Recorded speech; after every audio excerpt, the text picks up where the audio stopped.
started. Sorry for the delay. All right.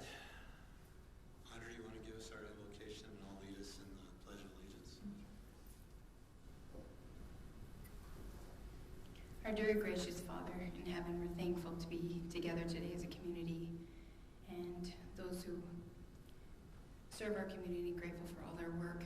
We pray for peace and for camaraderie and good communication, and by help to resolve concerns and give thanks for the work and the preparation that was done to be able to have this discussion. We say these things in Jesus' name, amen.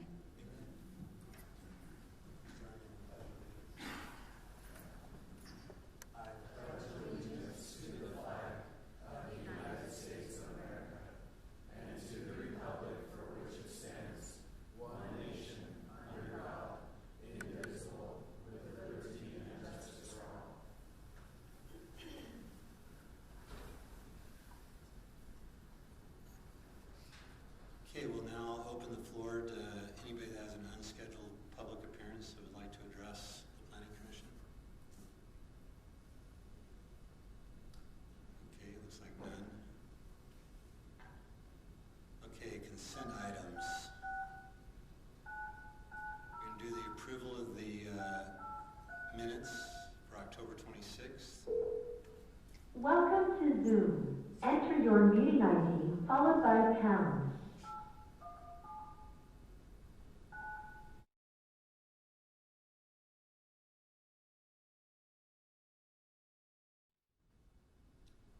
Enter your participant ID followed by pound. Otherwise, just press pound to continue.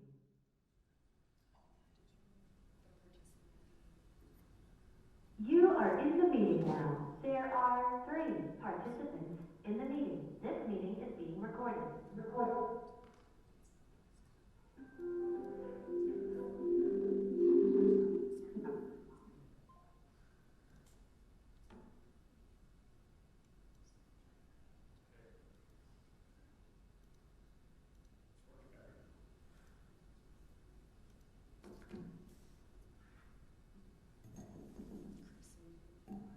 Chris and Sherry, can you hear us now? Yes, it's been difficult to hear Jerry and Audrey, but let's try it again and we'll see if it improves. We got it connected how it's supposed to be now, so as long as everybody talks into the mics, they should be okay now. Can you hear me, Chris? Loud and clear, thank you. Sherry, are you there too?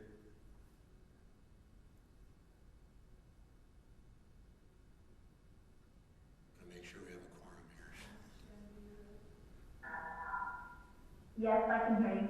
Okay, all right, we have a quorum. Keep going. I can make a motion that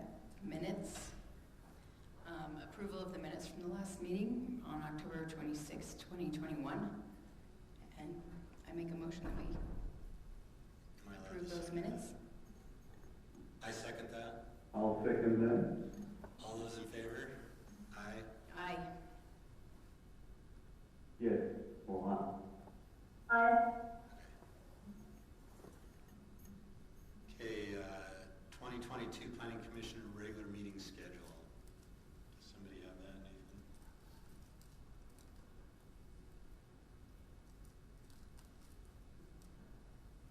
It's still the second, third Tuesday of every month.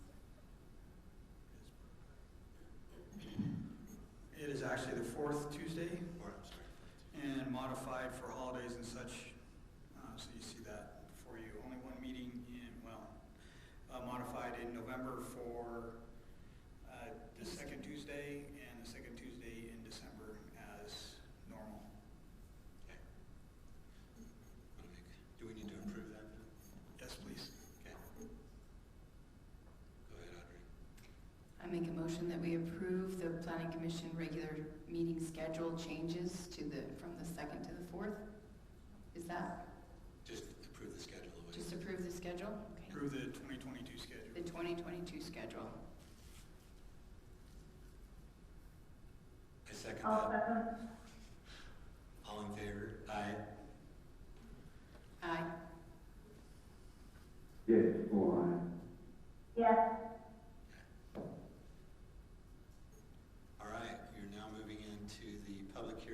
final plat for the minor subdivision for Maddox subdivision. Yes, sir. Thank you, Mr. Chairman, members of the commission. First of all, I'd like to excuse Kelly. She's out with a pretty bad sinus infection. Hopefully, the meds doctor gave her will kick in. So you get stuck with me right now. So we'll try to fill her responsibilities here. So this is approval, as Jerry mentioned, for a minor subdivision. Next one. It is located at the northeast corner of 4800 West and 11200 North.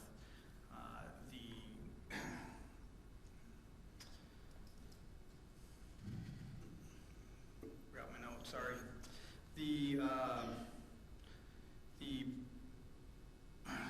property includes 2 acres with 2 lots with a remnant parcel that will be developed potentially in the future, but currently the proposal is to develop 2 lots.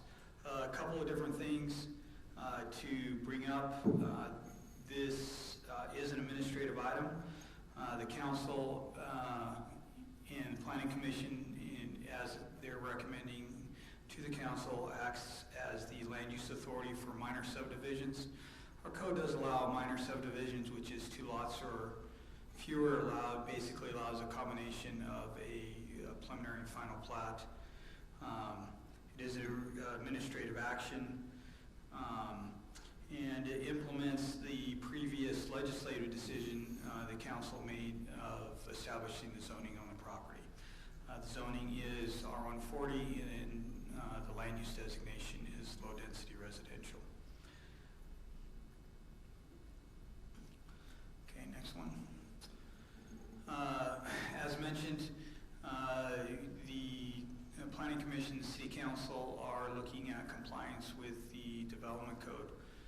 This area has had quite a bit of a history as it relates to planning and so forth, and access in this area. In 2018, the project to the north is called Stony Brook, Plat B. The reason you see preliminary plat is that's the stage in when road circulation is established and when a proposed applicant can actually come to the Planning Commission to ask for modifications to particular requirements to the code as it relates to roads. So back in, and then at that point we move forward with final plat and so forth. So back in 2018, Stony Brook came forth, and the plat was proposed. It came to staff. One of the requirements of that, if you can go back to the aerial for us, you see Stony Brook to the north there, long skinny piece. One of the requirements of that developer was to meet with the surrounding neighborhood to talk about potential connections, street connections, to address a number of different issues. One, their proposal exceeded the maximum length of a cul-de-sac of 600 feet. There's a number of reasons to, or dead-end street, cul-de-sac / dead-end street. At that point, a second connection is required. There's a number of reasons to require that. One is fire access, public safety access, delivery trucks, things like that, garbage trucks, to have that circulation. Another is utility access. At that time, we did ask them to meet with the owners of the property to the south and come up with some kind of plan as it relates to future access. One thing we try to do when we develop those plans is not put a substantial burden on one owner or the other. Hence the substreet being planned that splits the property between Christensen's and this piece coming out of Stony Brook. 4980 is what it's been labeled. The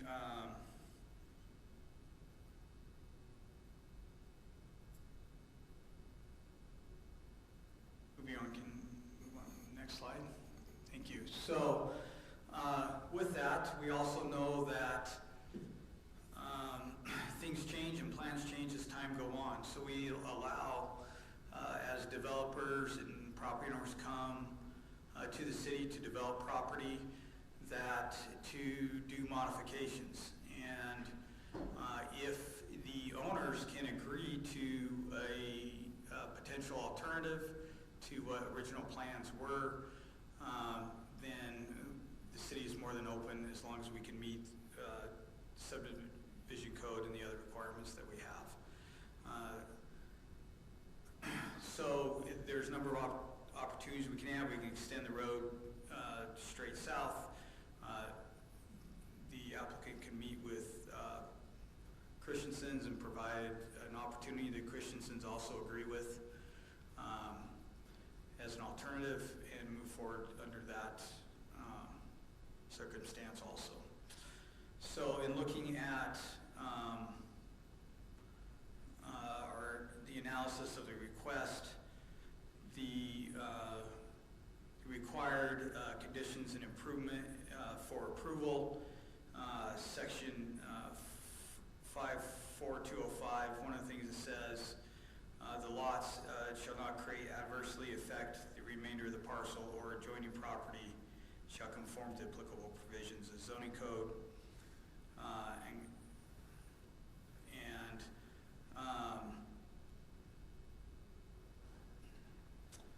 Section 542072 determines that the council determines that the final plat is in conformity with requirements of the code and other applicable ordinance. Reasonable conditions are recommended by staff, planning commission, etc. If you look at the in 54208 says if the council determines that the final plat is not in conformity with the code or other applicable ordinances, shall disapprove the final plat, specifying the reasons for each disapproval, for such disapproval, excuse me. If you look at the general plan, it has a number of different policies and implementation measures as it relates to collector and local street connections. Page 3-42, I'll reference those in your report. It does comply with the zoning as far as it rates the lot size and so forth. One of the concerns without extending this particular road is we end up with a non-conforming subdivision to the north that doesn't meet the requirements of the code.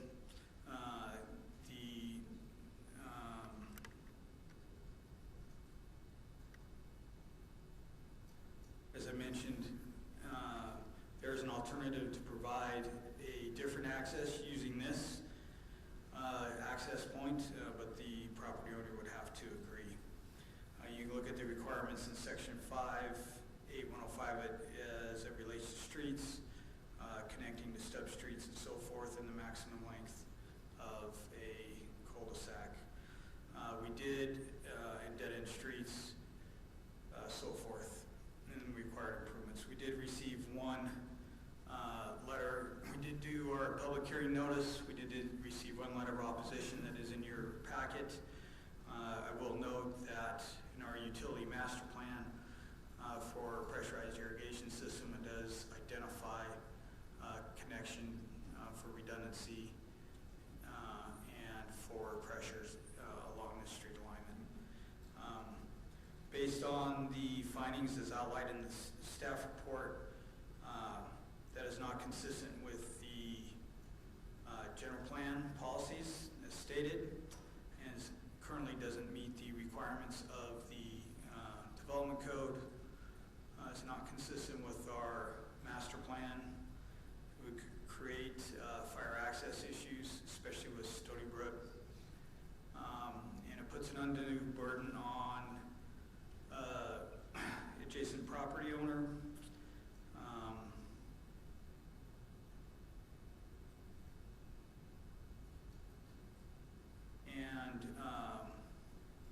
It's not consistent with the prior approved plan for the area, and the proposed lots plat creates adversely affect adjoining property. Staff is recommending that the commission hold their public hearing, accept the findings, and recommend to the council that the subdivision not be approved. Now, I will add that staff's role here is to analyze the code, see if the proposed plat meets the code. It's not personal. It's not, we're trying to do the best thing that we can do with the job, to our jobs as that relates. But we are here to answer any questions you have. The applicant's here. Encourage you to listen to them, and be happy to answer any questions that you have. So, maybe for our attorney, Yeah. I understand that the cul-de-sac length is a strict restriction in our general plan and is not a guidance. It's like a no. Isn't that correct? It's a shall in our code, It shall not in our development code, not just general. maybe should it not. So we really can't approve something that goes against a shall not thing. Is that correct? Correct. And we've had this discussion several times, and you've looked at the trainings about the difference between a legislative and an administrative act. And when it comes to land use, if they check off the boxes, we have to approve it, or the city has to approve it. This is one of those rare cases where we looked at the code, and there's a lot of shalls. Like with the cul-de-sacs and road lengths, there's a shall not exceed. There's discussion of how you can impact your neighbors, all of those things. It doesn't check off the boxes. So this isn't again, it's not a policy-based thing. It's, as staff sees it, we don't see how it meets the requirement of the code. And the other comment is that letter of opposition, as you've seen in your trainings, the public clamor where people not liking a land use application is not reason to deny it. This is not considered public clamor because it involves the actual infrastructure and requirements of code. So in that case, the commission can consider that, and it's a reasonable for the commission to look at that in considering this request. So before I go to public hearing, can we hear from the developer? Is that part of the public hearing? You absolutely can hear from the developer, and we would encourage you to do so. Okay, yeah, if the developer's here, you got all these shall nots, I'm just curious why you're presenting it.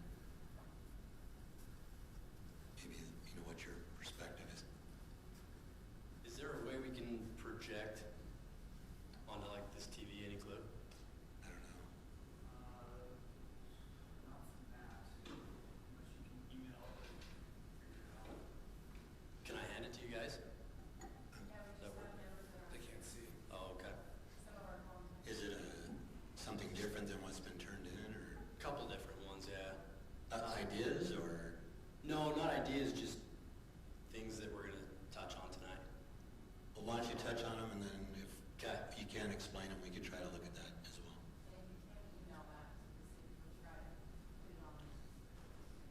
Okay. But is what you're looking at Hey, something folks, that has not been turned we in? can't hear you. Yeah. Oh, turn your mic on. Hello? Yeah, now you're on.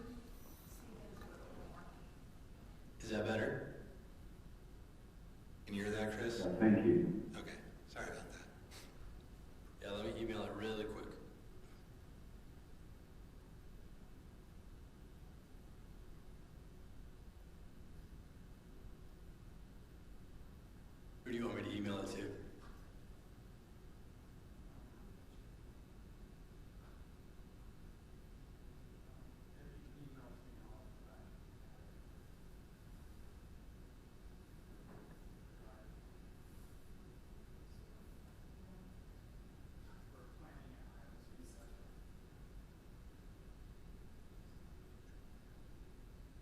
highlandcity.org?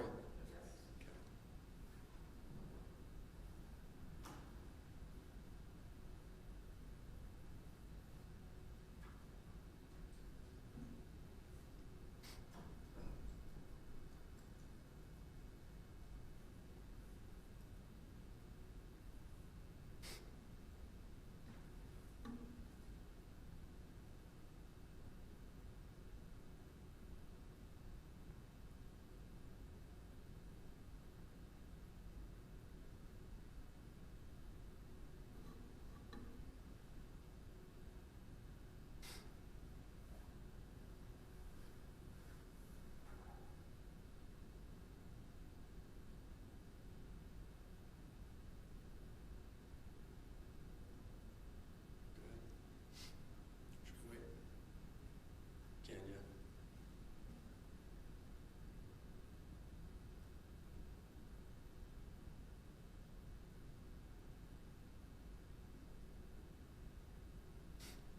So it looks like, do you guys own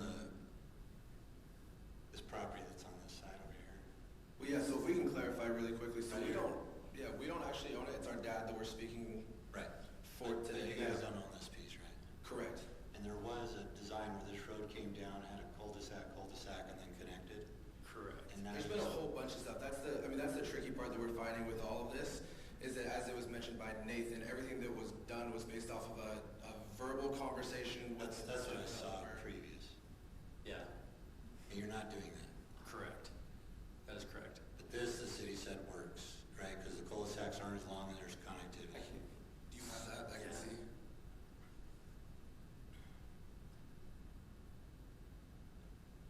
Chris and Sherry, I'm just pointing to some things that were in our packet. So this is one of the points that we wanted to touch on. If we did move forward with that proposal, the lot line between lot 1 and lot 2, or we can actually go to that second one, if possible. So this is what we are proposing. We see that line being stubbed down, that road from Stony Brook south, heading west and going into a cul-de-sac, continuing east, and then south again on the neighboring property. But that other property would have to agree to that. Correct. And they have not. Right. So it puts the entire road on their property, right? So there's a couple of different things to be considered here, because there's also the factoring of 4800 West, which is never being brought in all of this conversation. It's just been assumed, and I don't know what the word kind of.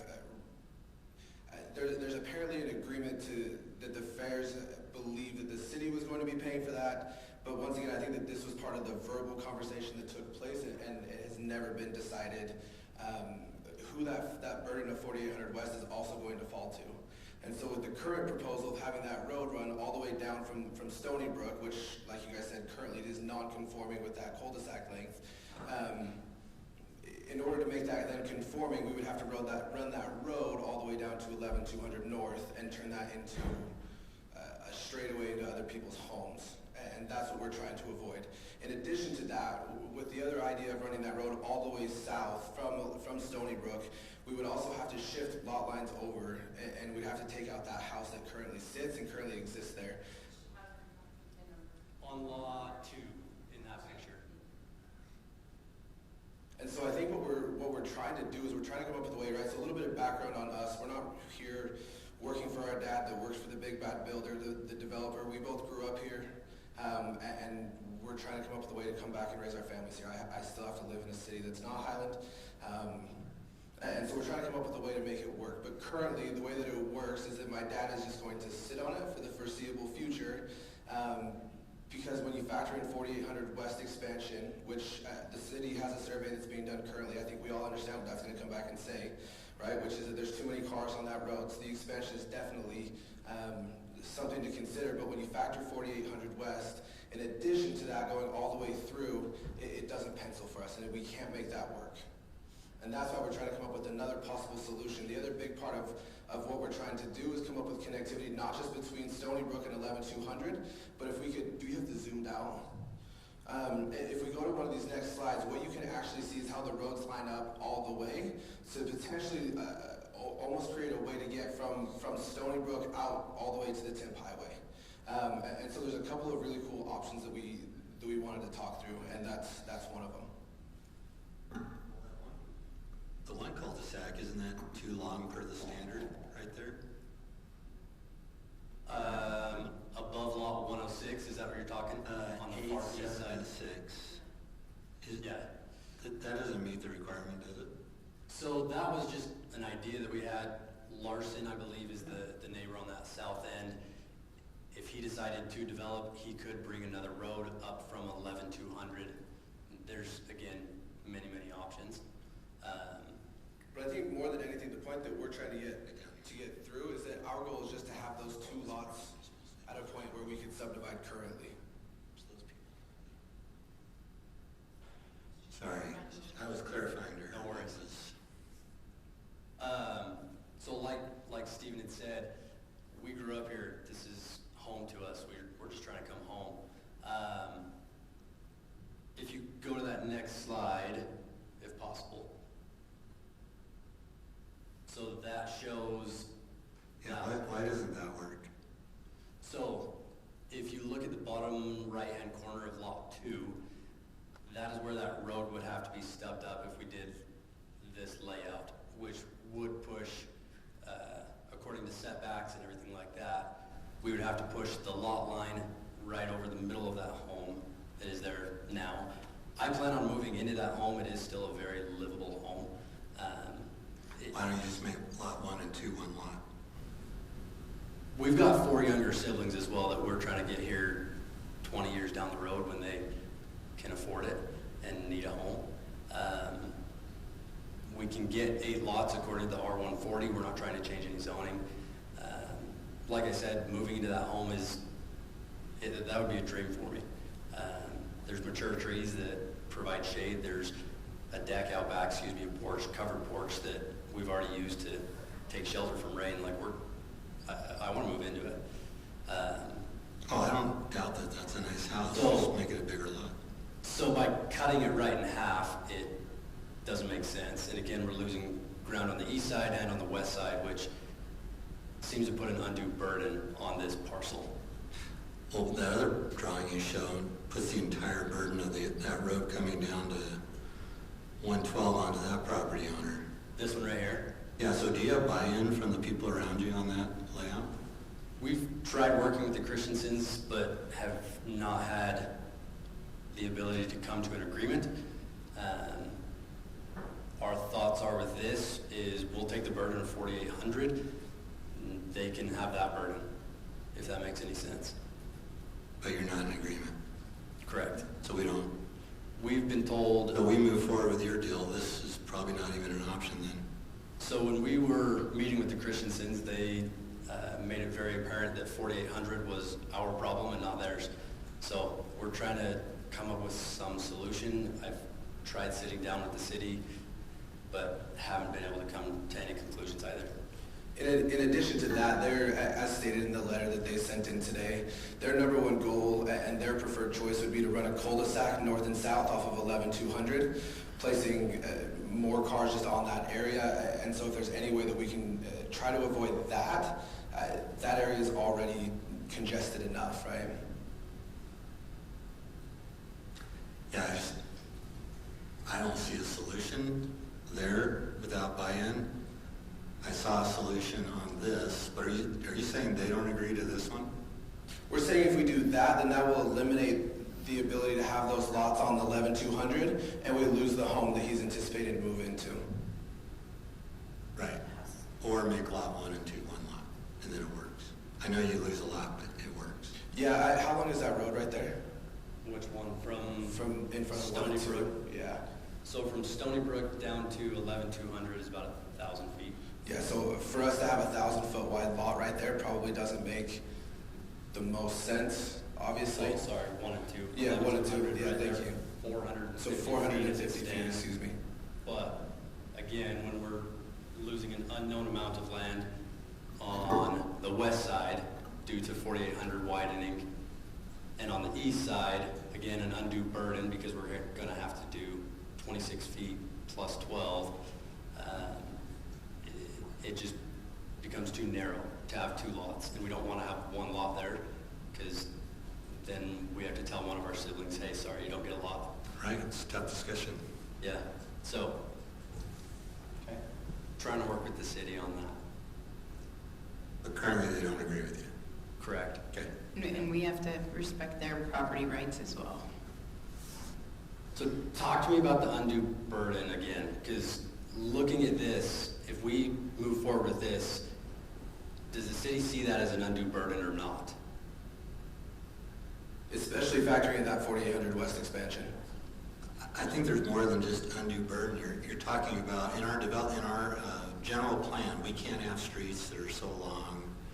Correct. And so forth, and we can't go forward with development that then causes that to happen on other properties.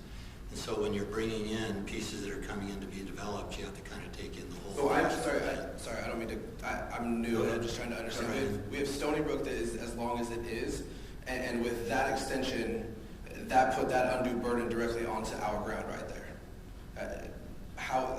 That's what I'm trying to struggle, right, is because if the reality of the situation is that if we can't figure out a way to do it, the burden that is placed on that between 4800 West and that north and south connector is going to be too great in order for us to develop.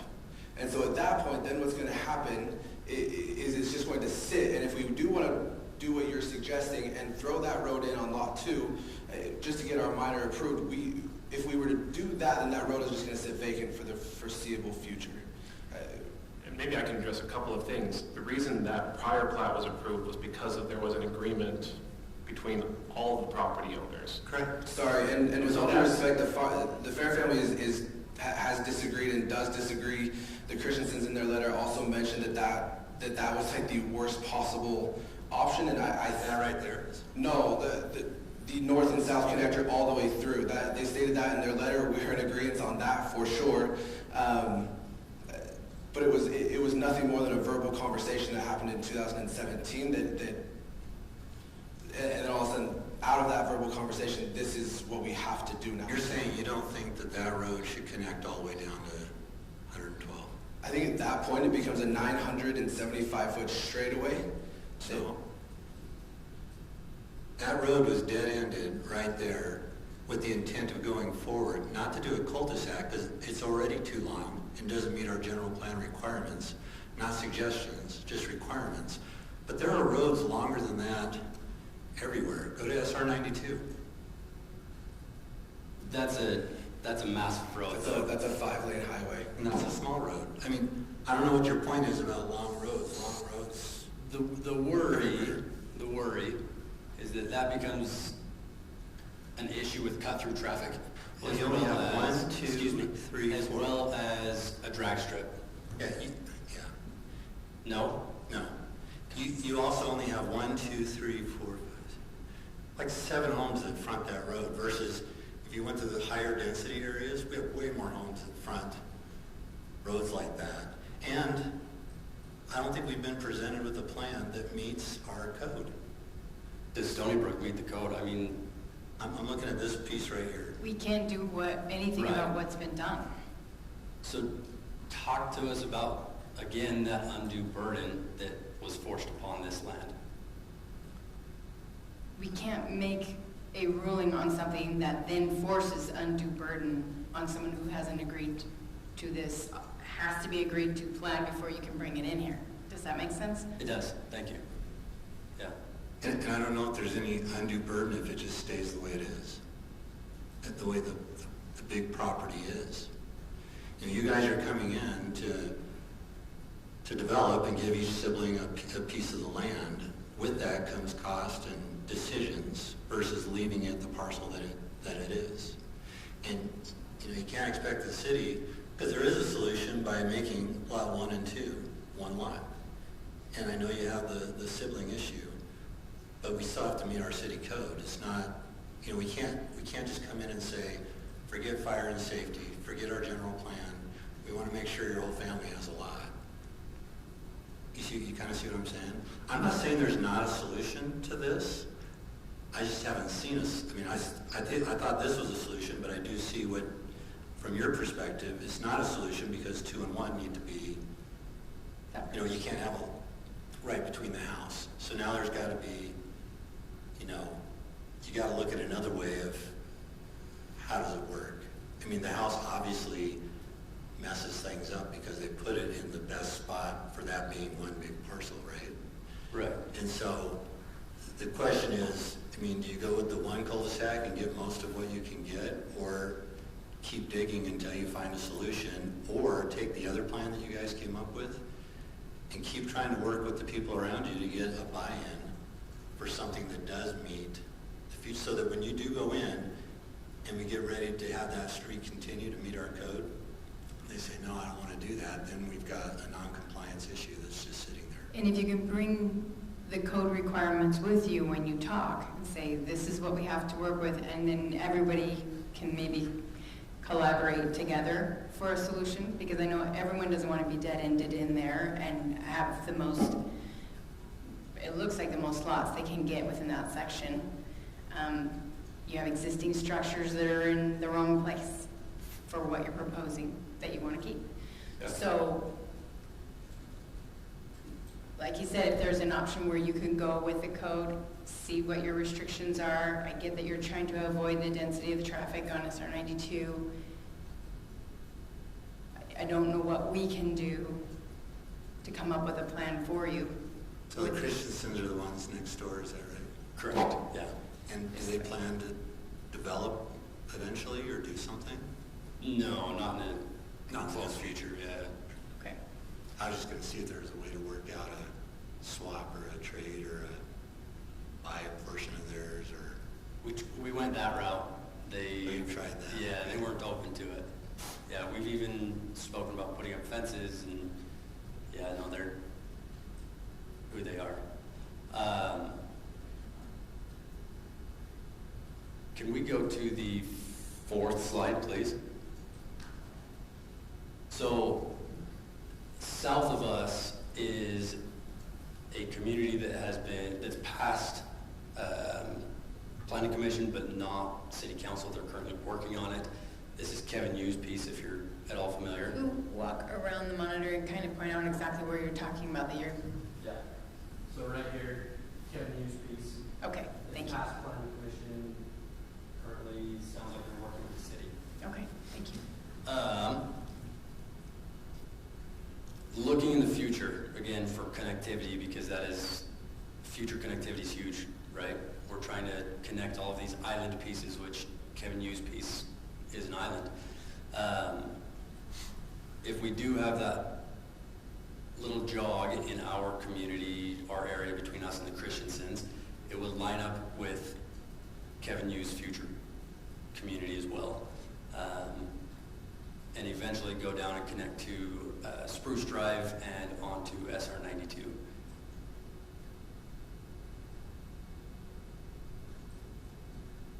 And then can we go to the 5th slide, please?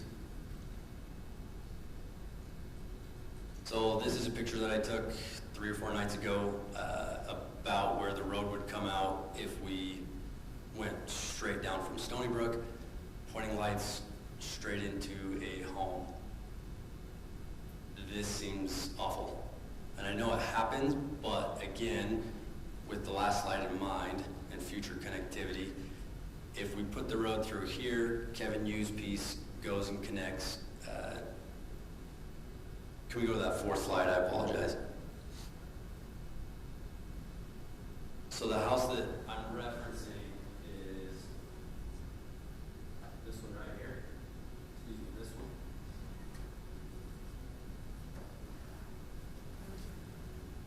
If we have that road come through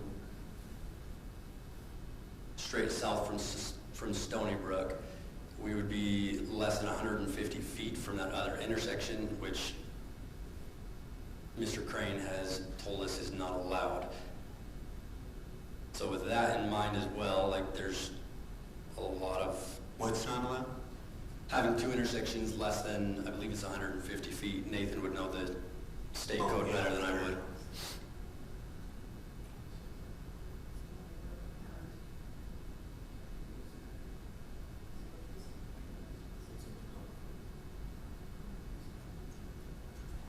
So they did the road the way it was shown, and then we have this other one that's coming through. Those two Right, roads. so an update on the Kivenu property, it was a proposed rezoning that has since been dropped. It's owned by a different owner now. So if this project goes in first, then the other one won't be allowed to do that. Potentially, but our concern with that I mean, layout that's would also the be- one that came through, that we didn't want that road right Right. there. We want that road, if you come back around. Yeah. Your road, the three lots at the bottom. Right. See that street matter? Yeah. You see that street? Yeah. It's supposed to connect over to the other street. It did not have that connector right there. It's supposed to come straight through. Okay. So we actually did not want that connector to be shown. This one. That one. Okay. Not a past plan. I mean, we just brought that one up again.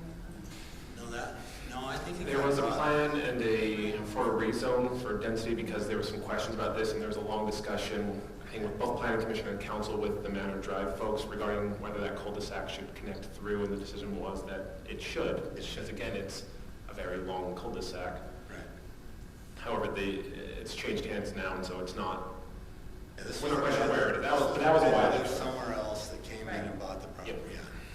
Yeah, we don't want that road right Yeah, there. that won't be approved Anyway. again. But even with this plan, you don't have buy-in of everybody else to do that, right? And I think that cul-de-sac still too long? The big, long one? On the far east, Yeah. Yes. that was just a proposal. Yeah. We So that haven't doesn't spoken. meet the code either. It does. That does meet the code? It does. Okay. So that makes the length. Yeah. Can you speak on that, Nathan? We don't know if it does or not. I haven't seen it. Sounds like he says it does, so. Are you the owner of that property then? Yes. Okay. That's the Christensen's. There you go. That's on the The east side is the Christensens, yes. Okay. All right. Chris or Sherry, sorry, I forgot who was on the other line. Do you guys have any questions while they're here at the top here? Are they able to see what we're looking at? Yes, we can see everything. To me, it just seems rather premature and fortunate. I would strongly encourage you guys, because we want everybody in Highland the opportunity to, develop if they fancy. And so I would really encourage you to figure out a way to come in with a plan that is acceptable.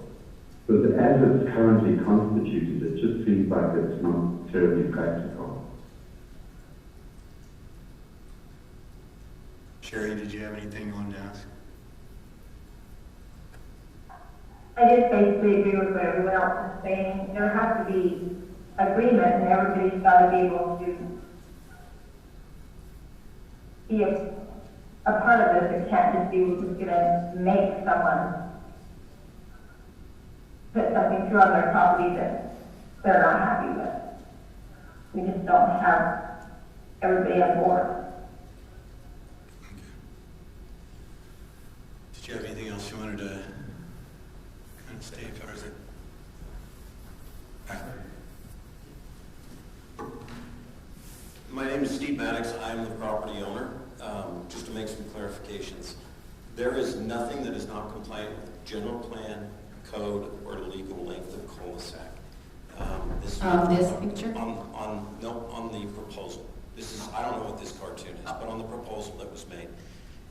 The premature status, perhaps, the conversation is either going to happen now or it's probably never going to happen, and at some point in the future, the city will be asking me for a donation of ground on 4,800, and I will be asked to have connectivity to Stony Brook. I don't know what that looks like in a year.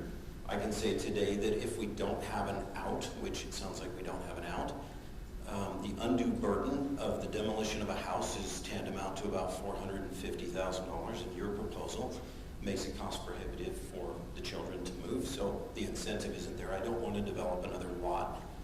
I do that professionally, and I don't want to do that on this. The 4,800 prospect, in talking with Bobby Patterson, is probably close to another $650,000 to $700,000. In speaking with the fairs, they are adamant that they have not made an agreement, verbal or written, For that other one. for a connector. They were told this is what's going to happen and this is what you do. There was a complete and utter lack of understanding as to what they were agreeing to.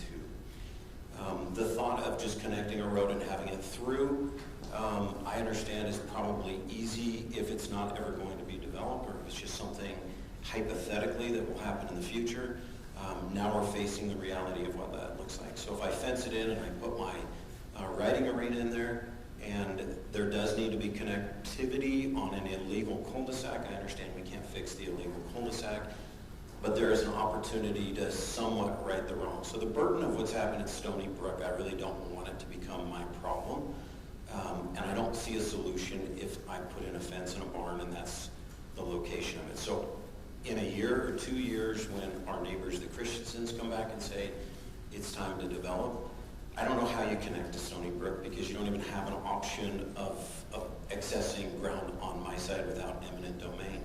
And there's an opportunity tonight that would exist, that would give an opportunity to mitigate that. Short of mitigating tonight, I don't know that that becomes an option. So to have a road that is straight compared to a break is fundamentally the right thing to do in terms of traffic calming and slowing. The connectivity is the right thing to do.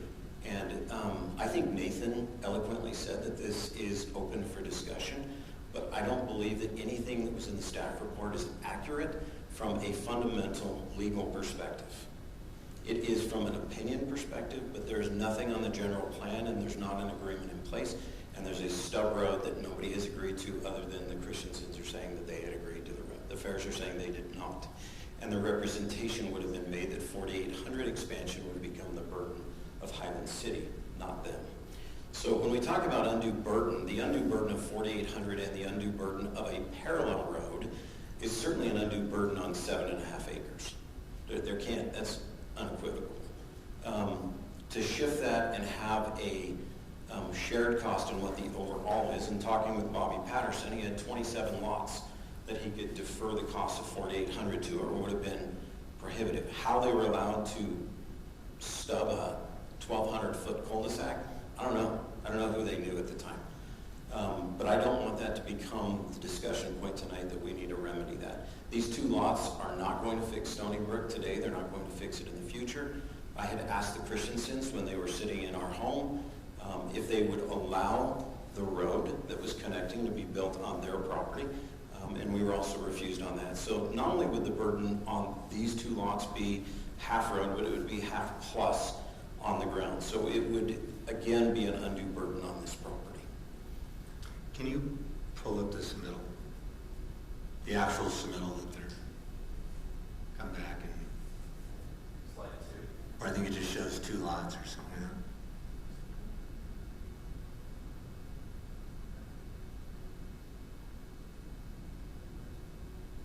No. I know the actual plat that they're. It would have been in the original slide deck. No, we're getting close. We're getting close. That's our proposal. Well, there was isn't the current one that's before us just the 2 lots, right? Yeah, that would have been the map that would have shown that there is connectivity for secondary. This right here. Isn't this Yeah. what you're submitting for tonight? Yeah. Which if approved, blocks any of the ability to. Well, so Mr. Abbott, what it does is. Go ahead. I need not having a pointer, so if Yeah, just Please point. do, so we can see what you're So talking this about. road, which should have been split hypothetically, Right. becomes the burden of these 2 lots, because the Christiansens are not developing it today. Right. So what that does is it shifts everything over, and we lose a lot. So I just hold the place, it's not an option for us at this point. And then the connectivity here, ironically, when the Christiansens come into the whole corner, we're gonna have another sleeping point on that corner, because the same problem exists. So if this goes into a, grandpa farm, which I understand from, her officer,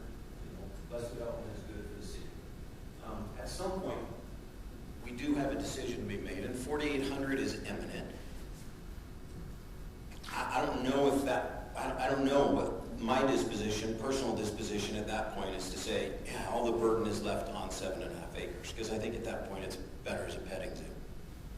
So just so I'm understanding, you're saying that what this being submitted meets all the requirements, that's all you did? Could you re-explain that for me? So you're saying, if you put this through, make sure I'm saying this right, it becomes 3 lots, right? 2 lots with 1 bigger parcel, is what he's saying. Correct? And the way that sits, he's saying, there's no cul-de-sacs, there's no requirement, there's no whatever. You're saying it's fine. But then if you come back to us on that bigger parcel, there's no way to get that going unless we could work out those other issues, is what we're saying, right? So you want to come in and do 2 lots and then leave your grandpa farm or whatever that Correct. piece and call it a day, which gives none of the siblings, which I thought was a big issue, each having a house to do their thing, right? That's his dream. Okay. That is not my dream. I have my horses out there and my skid steer. I am confident at some point the future mayor will call with the results of 4,800 and say we need an expansion. It's a nightmare. Whoever travels that road, it's bad. It's dangerous. There'll be a life lost, and then that will be more critical to complete.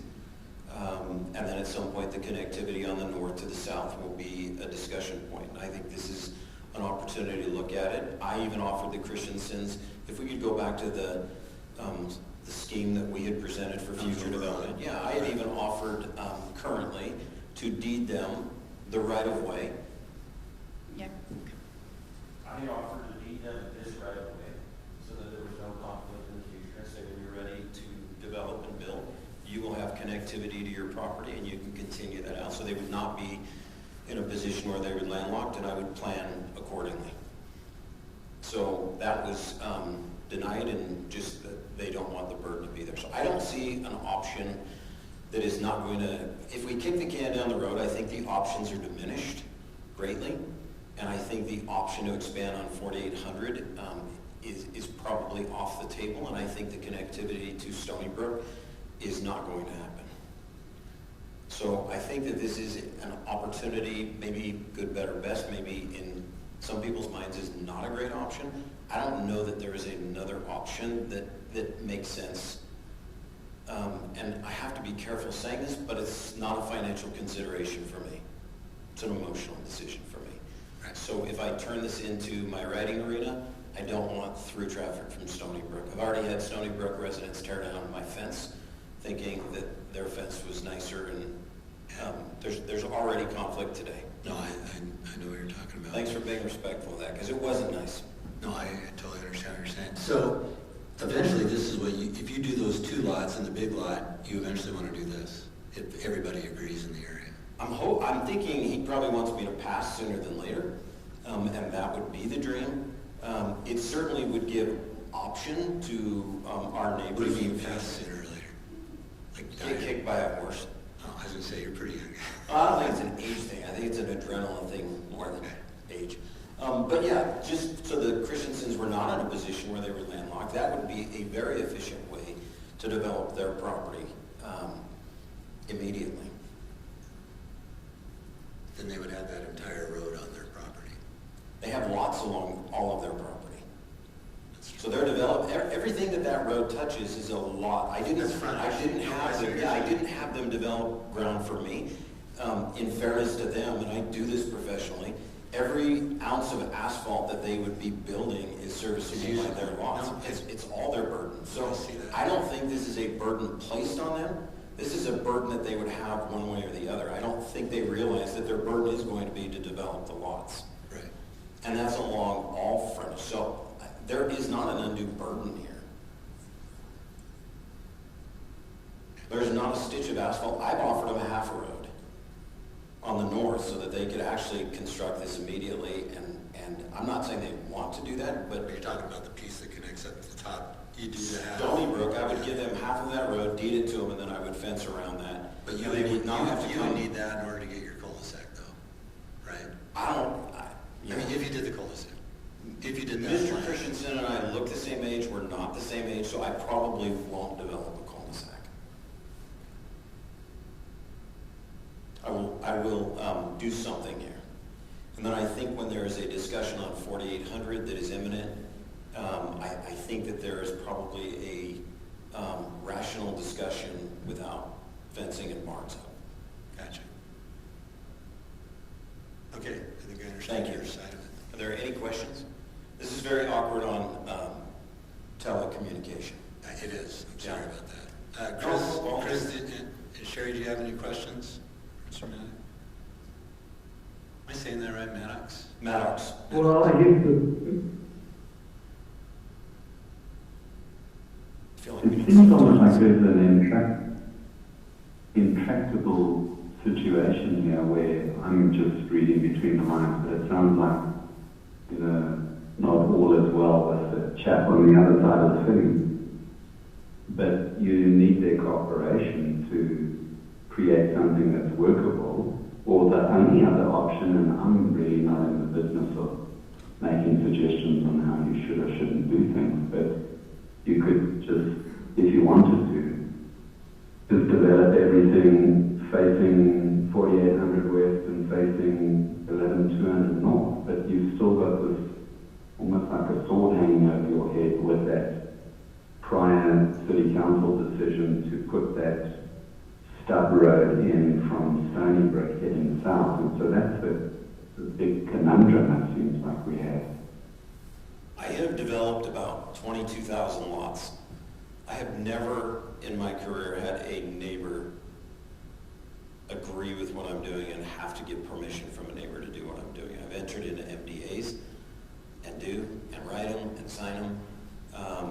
I have presented proposals as this was presented 3 or 4 years ago that was agreed to or not agreed to. Right now I think there's some question as to whether it was agreed. So I don't know that that is the case, that we're in a conundrum. I like the word.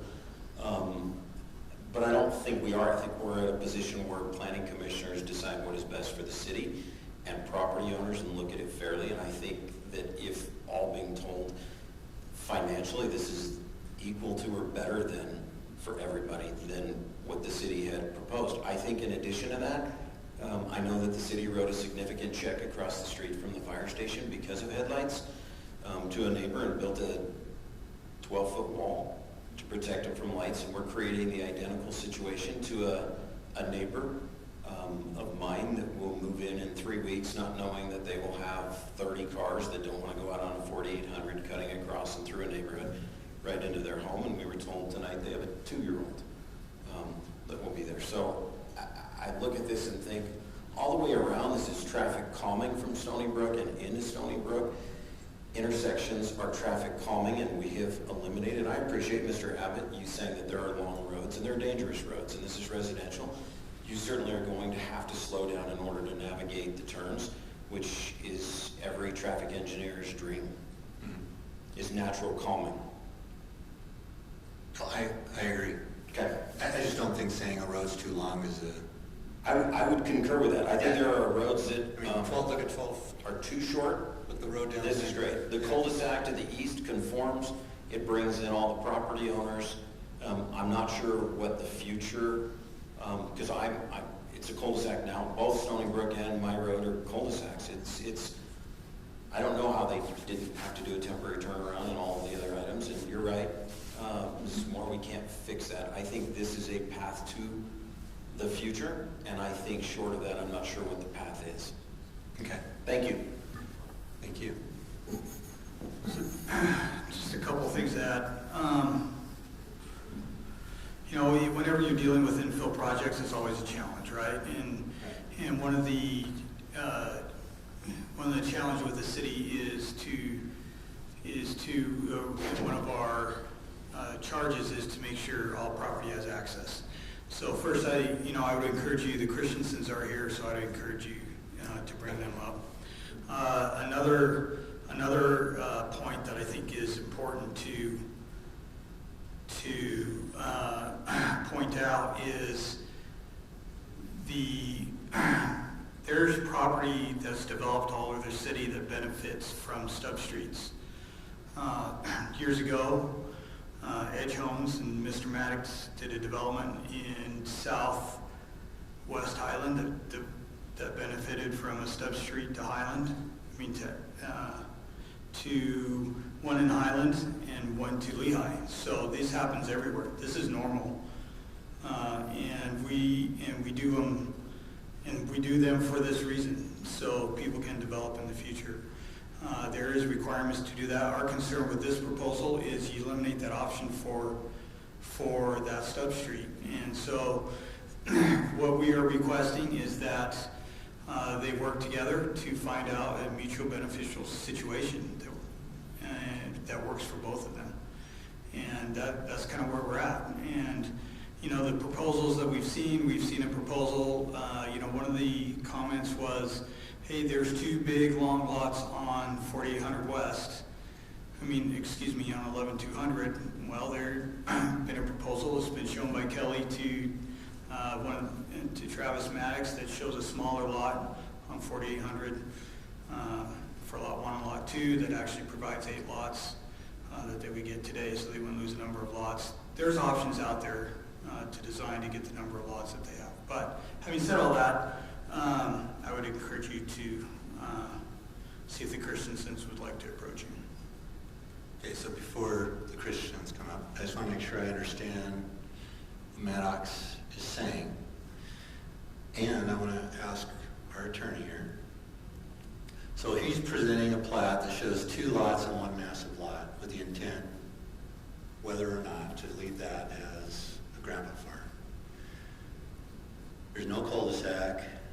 He has demonstrated that there's other possibilities to connect roads for the neighboring person, and his option is showing that they will benefit both sides of that road. So it's not like they're having to build half a road that benefits his side and he's not paying for it. He is showing the connectivity. He's addressed some traffic calming, also angling in where he comes onto the road in a better location. The question is, if he's demonstrated all that, is he in a position to still allow a plat like this because he's only requesting the 3 lots? And then if he does decide to develop the bigger lot, that's where the Christensens. So the only thing I see wrong with this plat is there probably should be an easement for that road that stubs down, placed on his thing for the future. On lot 1, there should be dedication. There should be a dedication up at the top so that he can't block that road from coming in and creating the circulation that we want. And maybe that's an easement that goes all the way down. He doesn't have to develop it, but if it goes all the way down, that gives the Christensens any possible plan to be able to continue their road, continue our utilities. It's not making them build a one-sided road where they have to put a full road and only lots on one side. They got lots on both sides. I don't know if that cul-de-sac's long enough. He says it is, but it looks too long, but maybe. Our brief, again, we don't have anything to review. Yeah. Our brief measurement. Let's just say that it meets the code. It seems like he's done some due diligence, with the exception of not putting the right of way or the easement there for that road to come down, even if it's all the way down. So again, that's a remnant parcel, so we wouldn't require any improvements associated with that. We would require them associated with lot 1, which is the improvements from that stub road?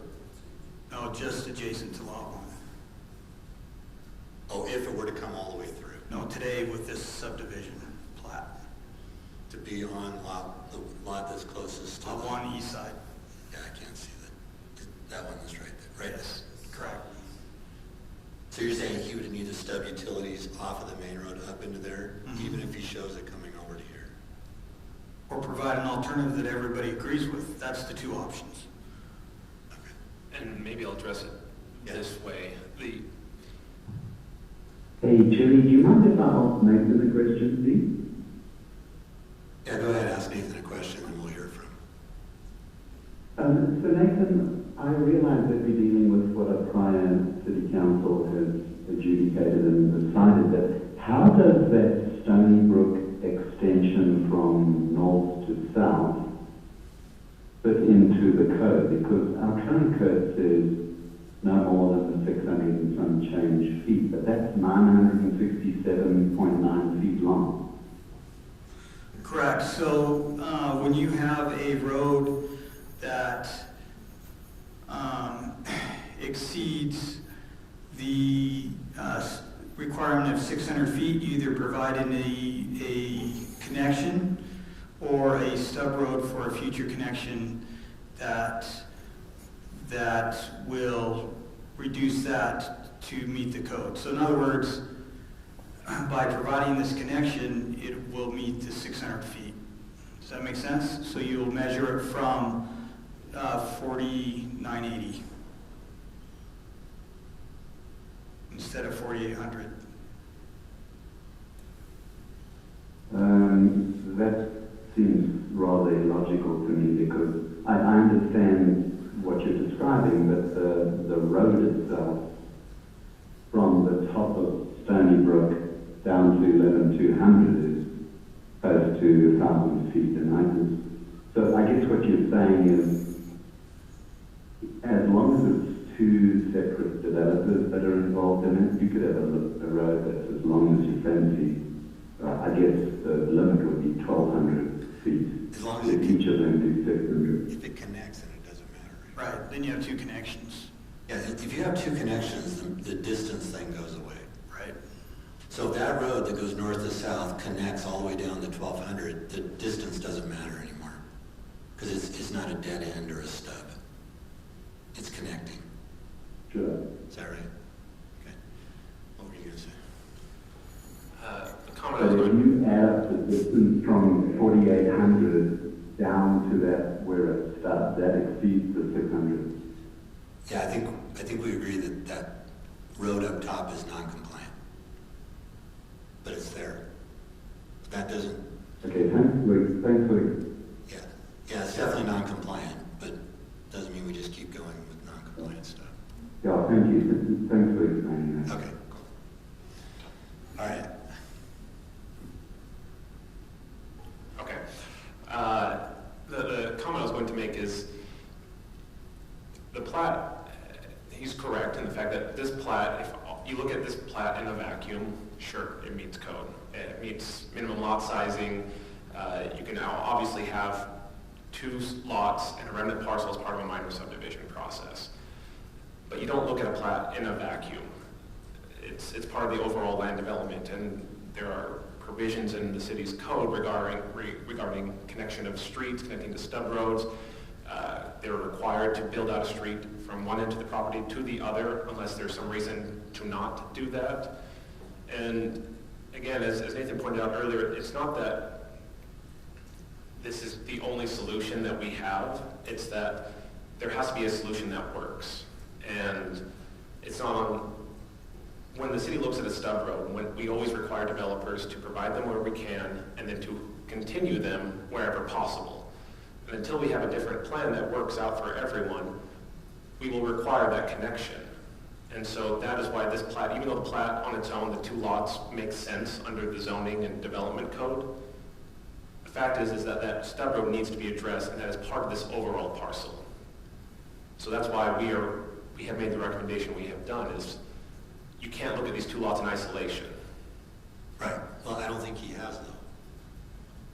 So with the exception of not putting the easement for that stub road to go anywhere along his east property line, which is kind of like stubbing into somebody's property and saying, go for it. He runs that down and says, okay, Christensen's, you have all this right away to also continue yours, and this is kind of what I think you could do. Right? Because it sounds like they didn't have agreement with the first thing that the stub out did. And there's a dispute of that. I mean, the city's minutes say that there was a discussion and the city talked with the folks. We've heard that maybe that didn't happen. I don't know what actually happened, a few years ago. In terms of what we would require now, we have a stub road, we would require it to go through. And now it could be or over if that's what everyone agrees to. It has to be connected. The stub road has to be connected. And the way that the city sees it is, well, it looks like the most obvious route is just to drop it straight south, connect down. If there's another plan that is presented and accepted, fantastic. We don't have an issue with that. But there hasn't been as far as we can tell. Okay. And I'm just saying all this because I want to make sure I have Maddox. I'm not saying I agree or disagree with the city or whatever. I just want to make sure I understand where he's coming from before. Now I'd like to, if the Christensens are here, could come up and.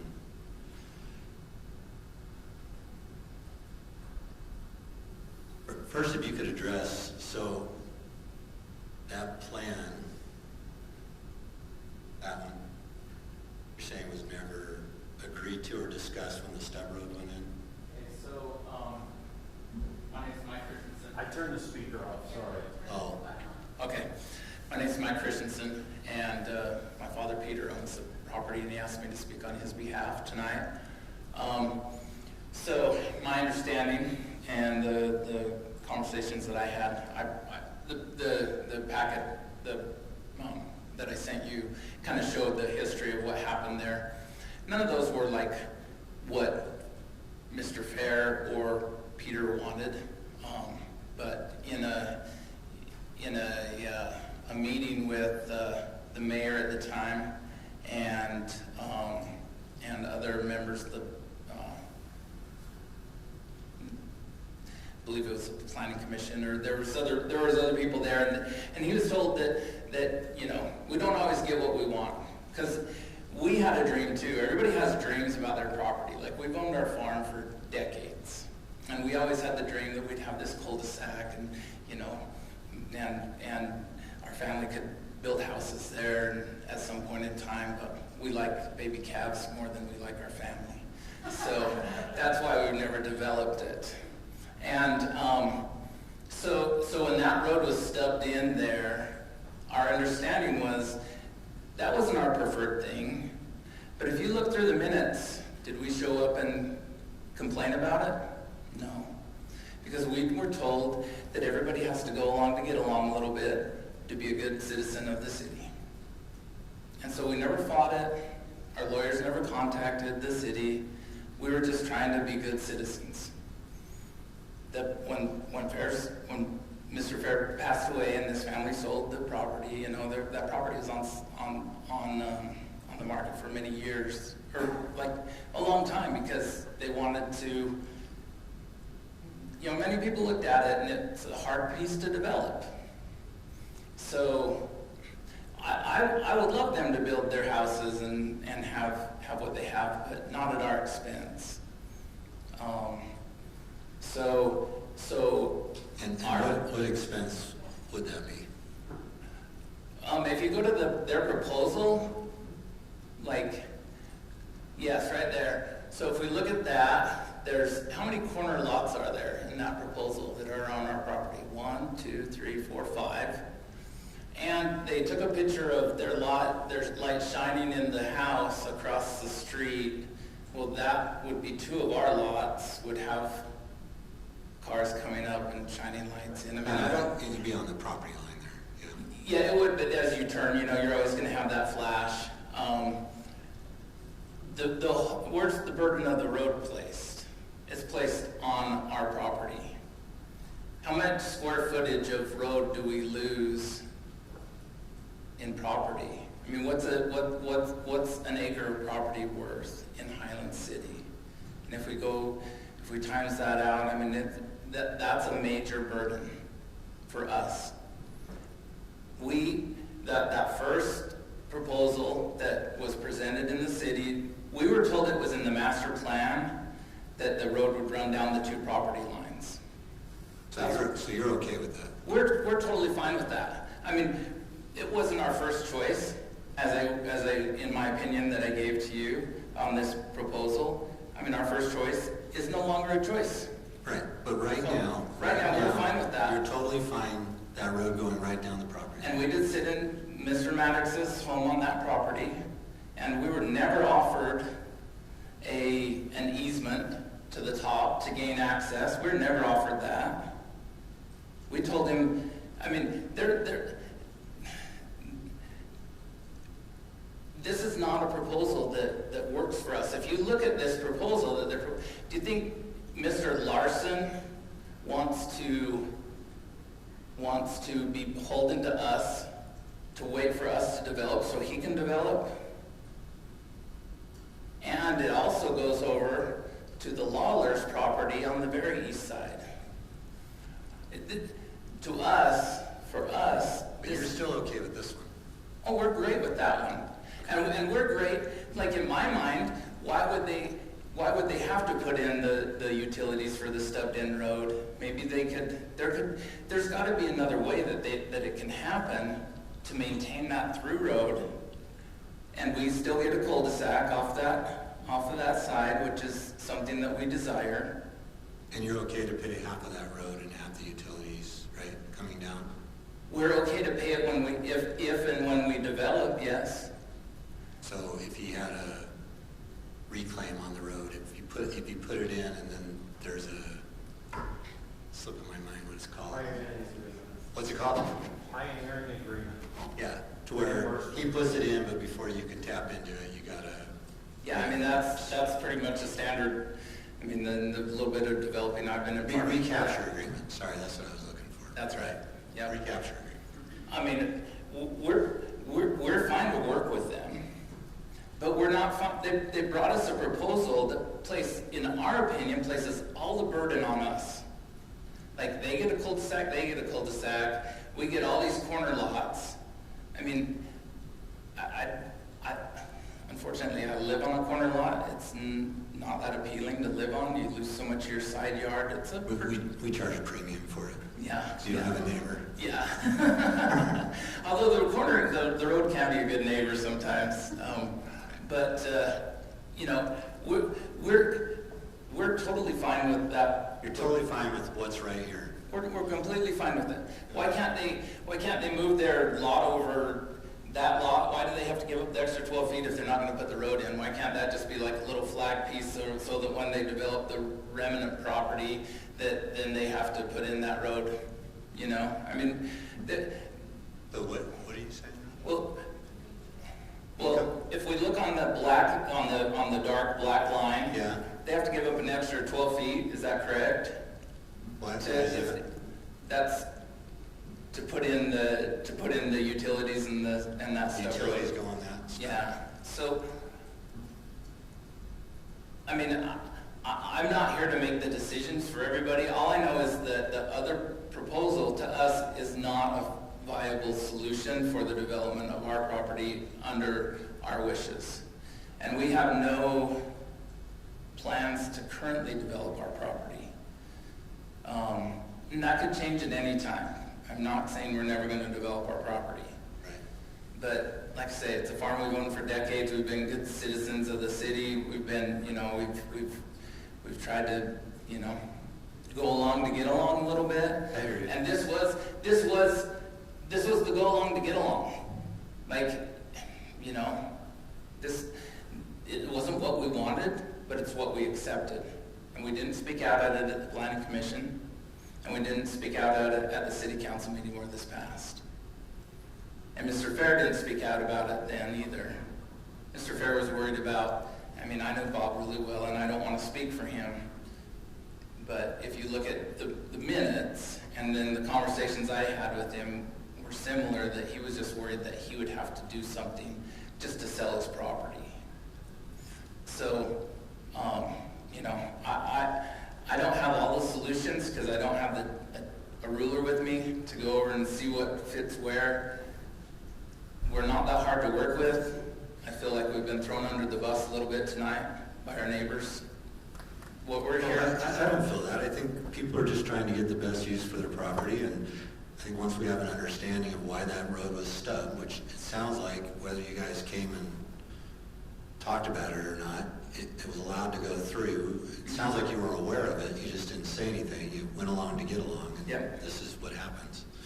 And so, but you're still saying today you're fine with that road going straight through it. We're fine with that road going straight through. We're fine to work with the Maddoxes on if that came to fruition on, you know, working. It just sounds like the reason they don't want the road to go straight through is because of that house.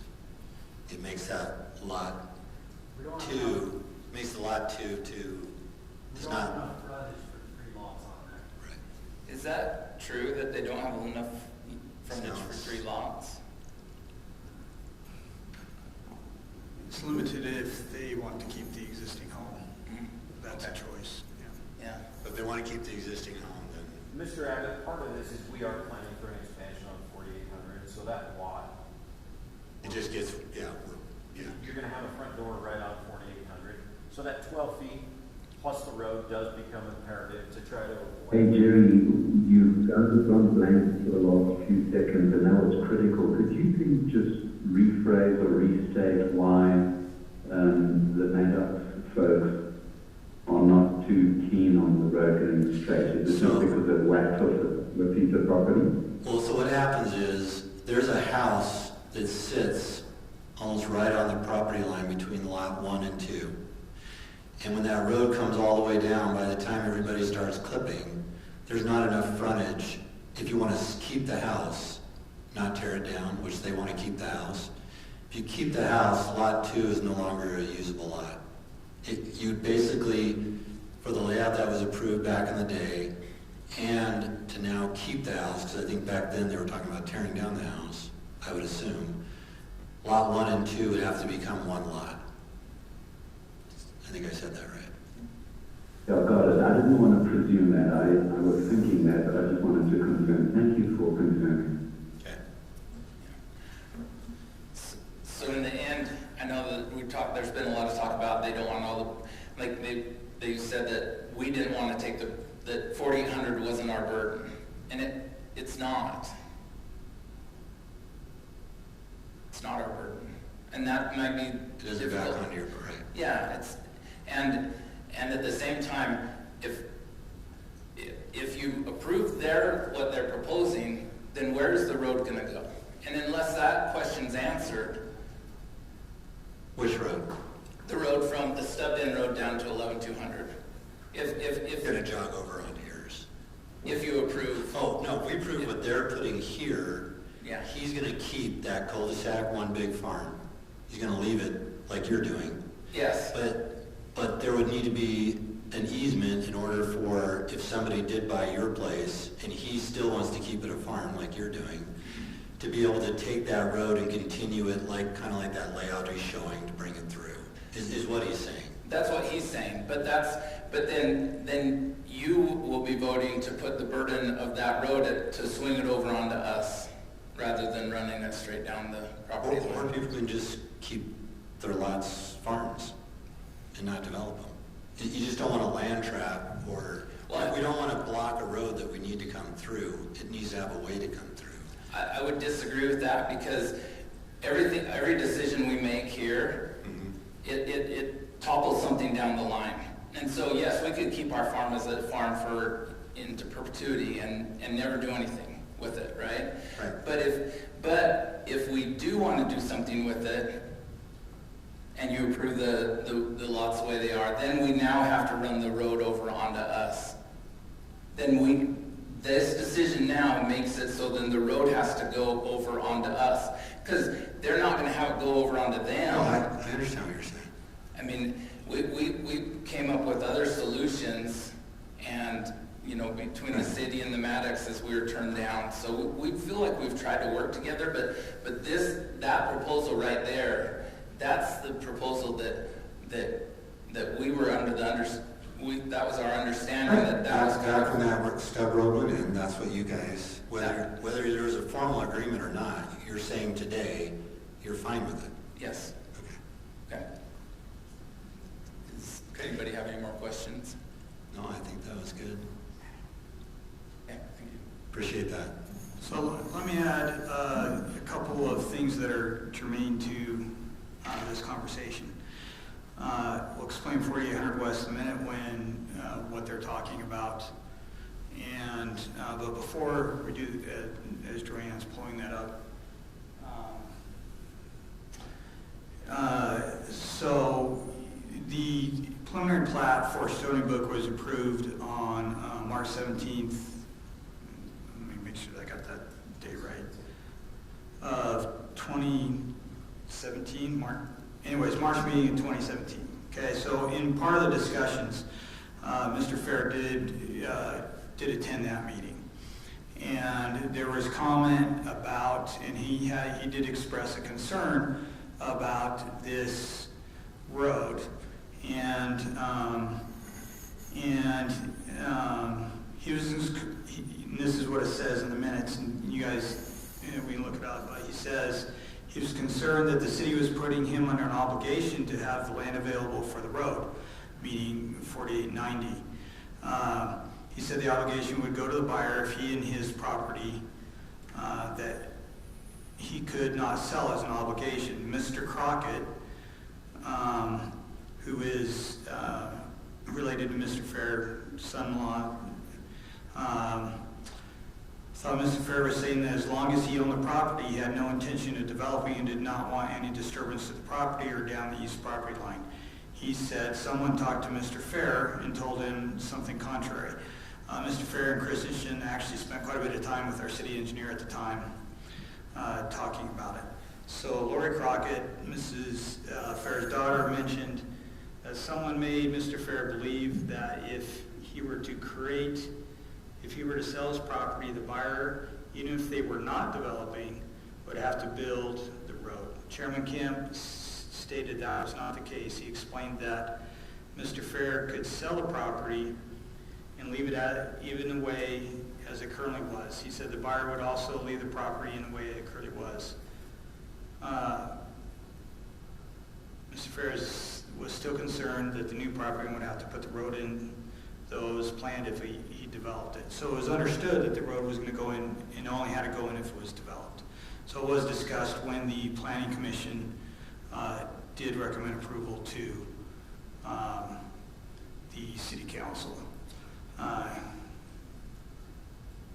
on Stony Brook. So going back to 4800 West, let me provide the background of what's going on so you have some context. I gotta jump to a map real quick. Go ahead.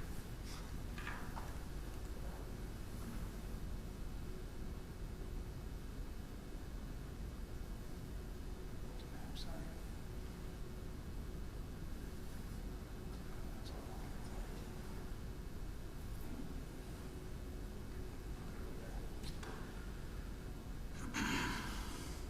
So this is the recommended transportation map that exists in our general plan. As you can tell, right now, the recommended cross-section in our general plan is a three-lane collector, correct?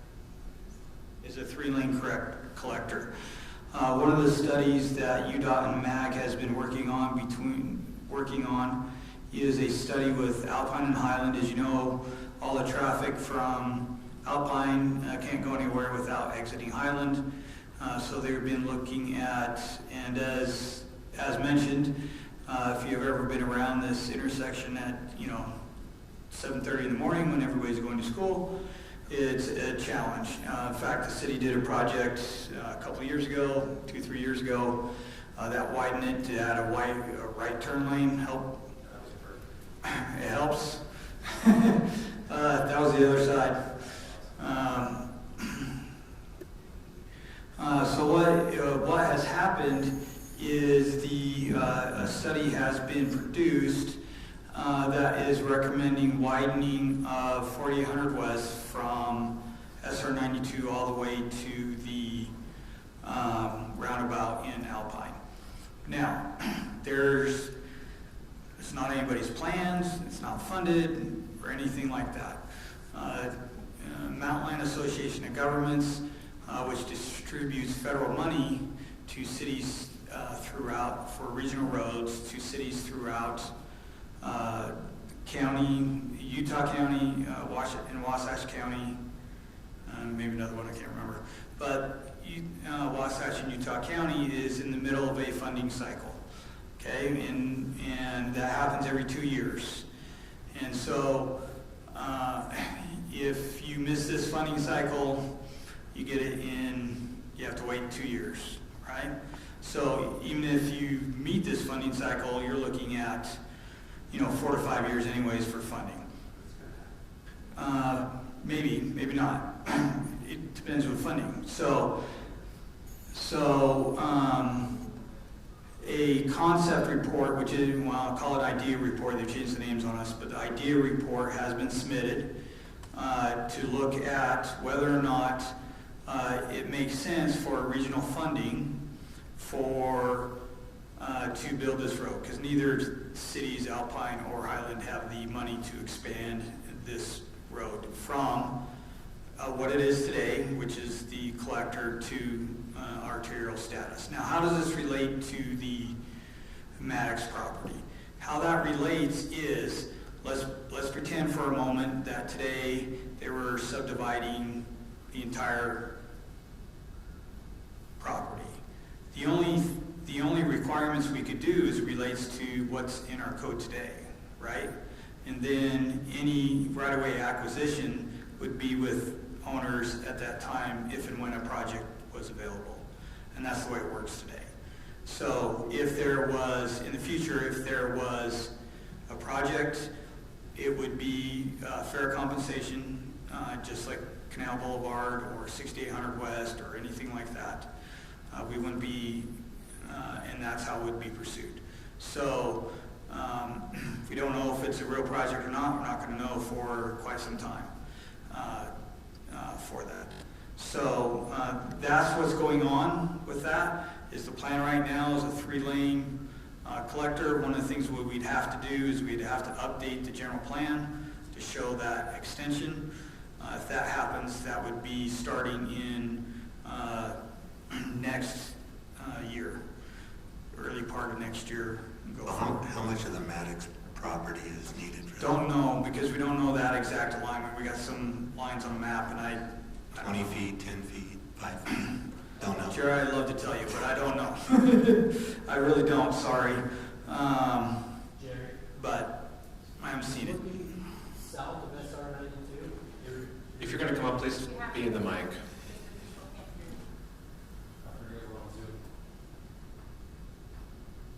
If we were to mimic the south, it would be about 23 feet times 650 feet. Comes out to almost 31,000 square feet of land.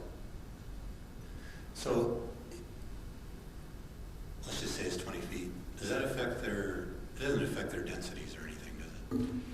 We only look at what they have now. At the time.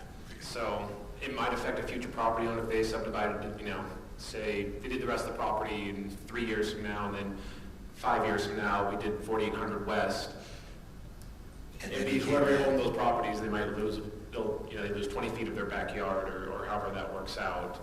Or a lot. Or a lot. I mean, it could be significant. I mean, they would be compensated right. Money, but all right. we only look at property as it exists now.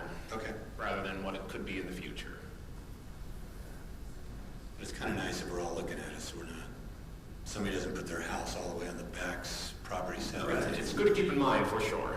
Correct. And our goal is to say, hey, this is coming, so in your future plans, be ready for it. But no way are we saying, hey, provide right-of-way dedication for future street that's on nobody's plans. We don't know what's going to happen at all.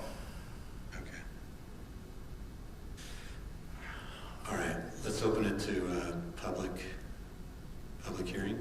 I'm going to go ahead and open it up if there's anybody else. Sounds like we just have the Maddox and the Christensen's here. Is there anybody else that wanted to? Did you want to say something?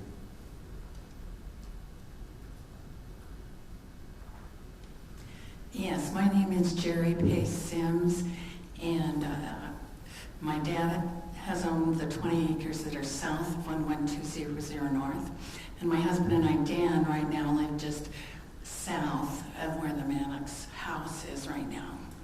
So our personal preference would be to have the road moved to the north, to the east, because right now it's in the front of my sister-in-law's home. And it is being sold to a family that have 3 small children, as I understand it. And so our preference is that, and it appears to me that if there is a road that goes across the top, that would facilitate having that road go farther to the east, that might be a good compromise. But there does need to be a compromise somewhere between the Christensens and the Maddox. But is there any way, my question is, Is there any way that lot number 2 on the Maddox proposal could be shaped differently so that the home could stay there? Because they want the house to stay there.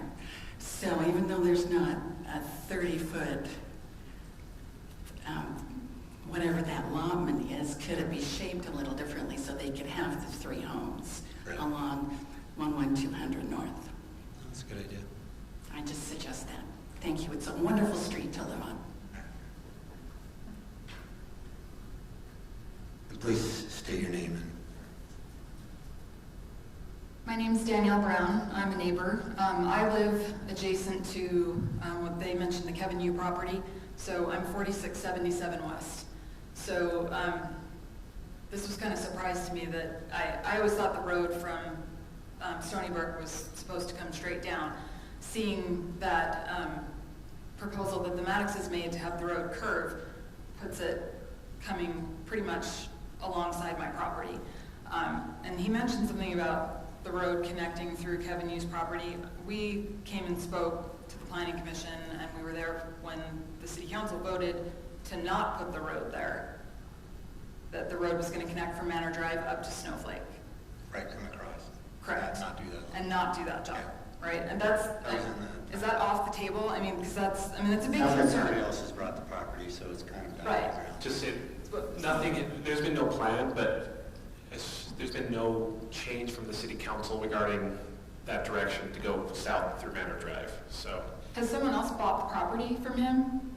He did buy it. Yes, but we don't have any plan, it's something that we know what they're proposing to do with it yet. Yeah, he's been to my house several times, talking to me about it. But my concern, and I have a lot of sympathy for families with young kids. I had young kids too. My kids are getting older, but I have a 10-year-old who is autistic. And so we have a big concern with adding more traffic to our street, because we bought our house, on a dead-end street thinking this is a great, place for our son to be safe. And we have that giant driveway. Our driveway's like 200 feet long, which is great because our kids ride their bikes and their scooters up and down and they can stay off the street.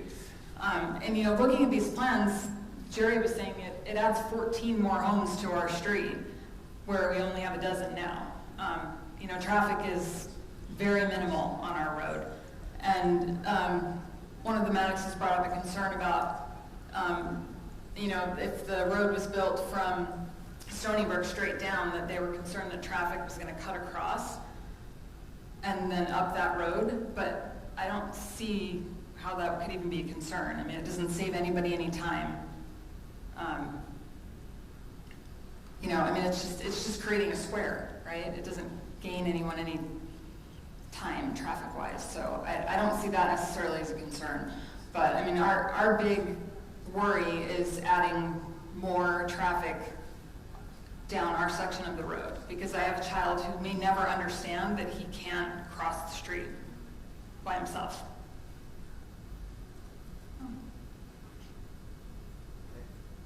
Thank you. So it's always hard to pick where those roads stem in, because she makes sense, you make sense, but it's really what makes sense, kind of it. Yes, go ahead, come on up. Yeah, I just had one last comment.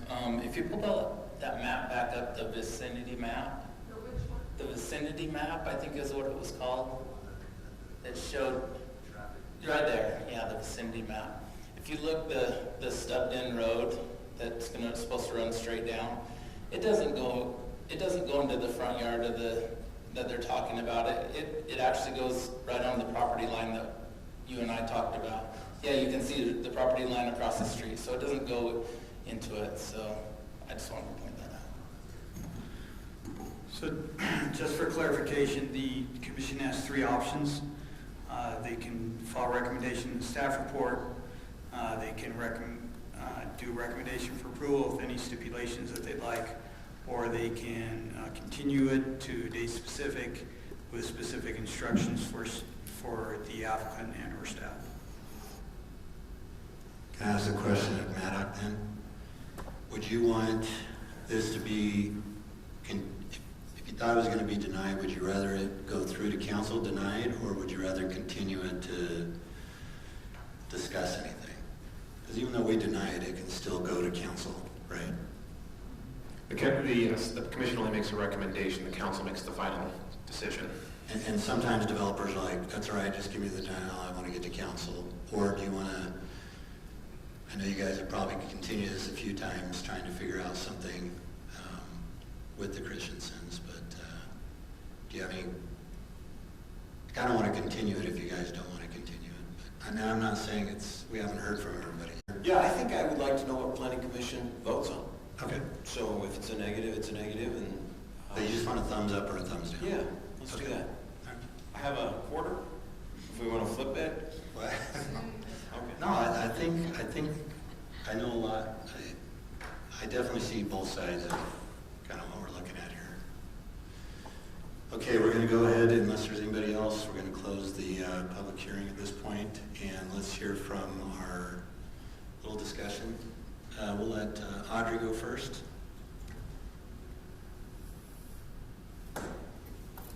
Okay, so we all wish we could all help with neighbors coming up with a plan that makes everybody happy. That's not what we're trying to do today, but we're curious. I don't know, we were just discussing, is there any option in changing lot 1,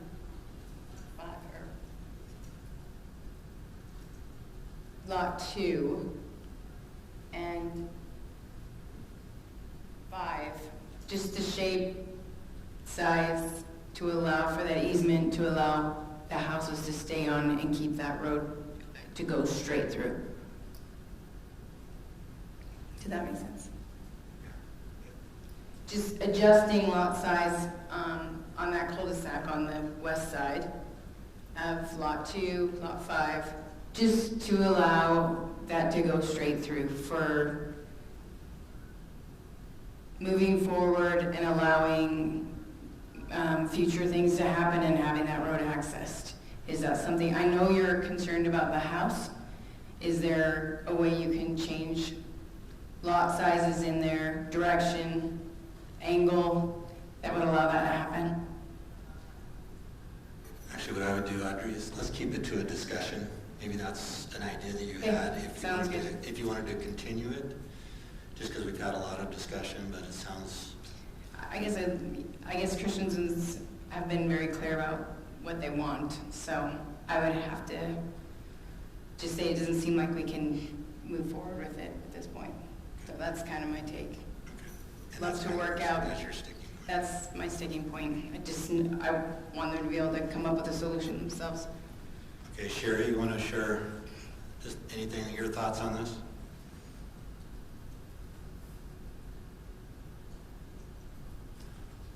Hopefully she's still on, so we have a quorum.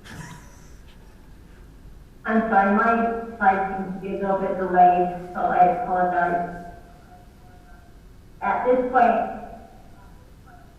I don't feel like there's any resolution. I would recommend a denial at this point. Okay, Chris? You know, I concur with Sherry and with Audrey at this point. I think that there is the potential for a solution, but there needs to be some accommodation and the ability. Let's hope we can get there. So, kind of my thoughts on this is when that stub road went in, it sounded like there was an agreement for that to go straight through. And it moved forward with the Christiansens understanding that that would go along the property line. I personally, if I own the Christiansens lot and that other parcel, I like Maddox's layout. Like, I believe it's, you get lots of frontage, the roads are used by whoever's building them because you're fronting on both sides. But again, I think at this stage, unless you can get the Christiansens to agree to a compromise to what was approved in concept with the road going straight down, it would be a denial at this point, at least for me, because I think that was always kind of the vision, was that road to go straight down. And even though if we heard from the other property owner where the cul-de-sac continues to go on, if he was in agreement at all or knows about that, because it would affect him as well. But I like your layout. I see what you're saying, but I think because this layout already existed at the time that stub out came down with the intent of that road coming down. And I do agree that that road hits the center line of those properties. And so as far as site and the amount of traffic, I think that is an okay location for that. And if that other road does go through, I can see where that would tie over. But I just think with what's been discussed prior, Nathan reading the minutes of the understanding of where that road would go going forward and why that road sits where it sits, teeing into there. That's kind of my recommendation. Either it comes straight down and you guys try to figure out how to keep the home and keep the number of lots there, or try to keep getting a buy-in from the Christians as far as how that works. And like I said, I don't think we heard from the other property owner of that last leg of that stub that kind of goes over there. So that's kind of where I'm at. I think it's not in line with what the intention was when the other property went in. But I am open if the Christiansons could come to some other agreement, and maybe it's not exactly that layout. Maybe there's something else that Maddox can come up with as he looks at those two properties. I do kind of see what he was talking about as far as those two lots and the access, but now that I've heard what kind of the understanding was in that initial, when that stub went in to begin with, that's kind of where I'm at. All right, we'll entertain a motion.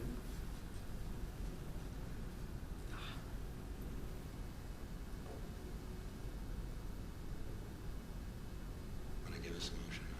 I was giving them an opportunity on Zoom. Okay.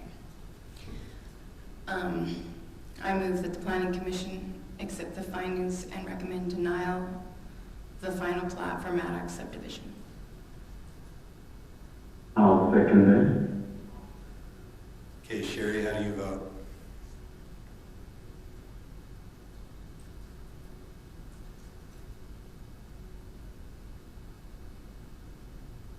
She's still on delay. Audrey, how do you vote? Deny. Chris? Yes. Yes, what? We didn't hear you. Can you say it again? Yes, I agree with the motion to deny. Okay. Sherry, were you able to chime in? Yes, I agree with the motion to deny also. Okay. So this will move on to council and maybe between... How did you vote? Oh, and I am denial. May I ask you a question not related? Sure. The representation from Mr. Crane this evening is that we would not be required to do any improvements, additional improvements along 4800. That is inconsistent with the minutes and the comments from the staff review. So I am in a quandary as to what the city's position is. And that is critical. It's 20 feet. So if I'm only required to do what is currently required today, the minutes do not reflect that. So I would like some clarity. The minutes from staff. From staff. Yes. So if that is the case and I do not have to look at 4800 with any expansion, and I can curb the property line and asphalt, the easement would not be in place. And at some point, if MAG funds were made available, it would be probably an eminent domain to individual property owners, which I would not disclose, and you would probably have sheds and everything else along the property there. Okay. So I understand that it was glossed over this evening. I don't believe that's congruent with what has been represented to me. Can you clarify that, Nathan? Yes, if you look at your comments, we can pull them up here if you'd like. It says, for the future, this is what's happening. I understand, but I'm saying if I come in... There was not a requirement for you to revise your plat to include improvements along 4800 West. I understand. I'm saying if I were to come in today and I were to plat that, and I did that at a future phase, Right. I would not be required to do The anything, requirement, correct? what I said was, you'd have to Don't meet the just say it's standard. personal. I asked the No, I question. understand. I know. What I Don't said- use it that way. What I said was, is the requirement, you'd have to meet the requirements today for 4800 West, not the requirements that came out of a study that I'm has saying been if I come in adopted. with phase 3, which would Correct. be the balance, I would have no requirement for an expansion on 4800.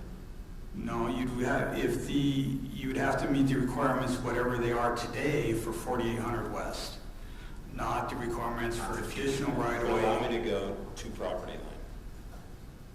I don't know what right of way dedication off the top of my head is required for 4800 West as it is today.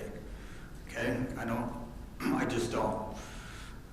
The difference between a collector street and the arterial street is what I'm referencing. Okay. So that is a burden on the property. I hope everybody does understand.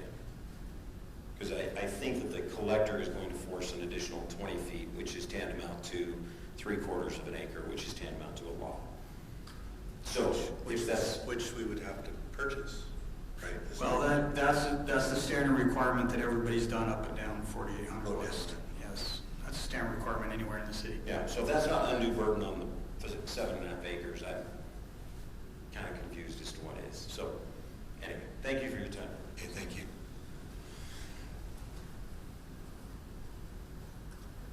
Let's see here.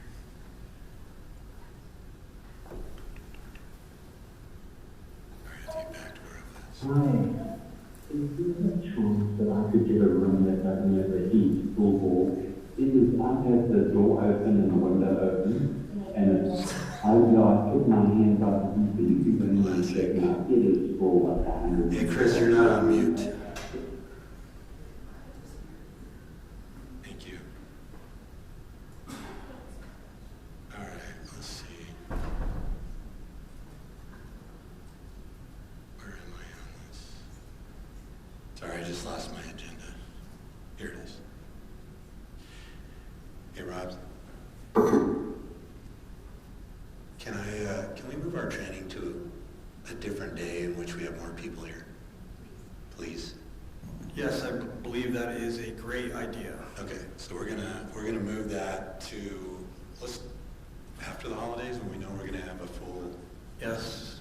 I just don't want to waste it because I think everybody needs to hear it, and hearing it on Zoom is not a. I agree. Okay. All right. Is you ready for this one? Yeah, let's see where we at. We're on the general plan text amendment? Yes. Yeah. This one's fairly simple. What do I have? I don't know. Okay. What did you do? You mess it up again? Okay. She always messes it up for me.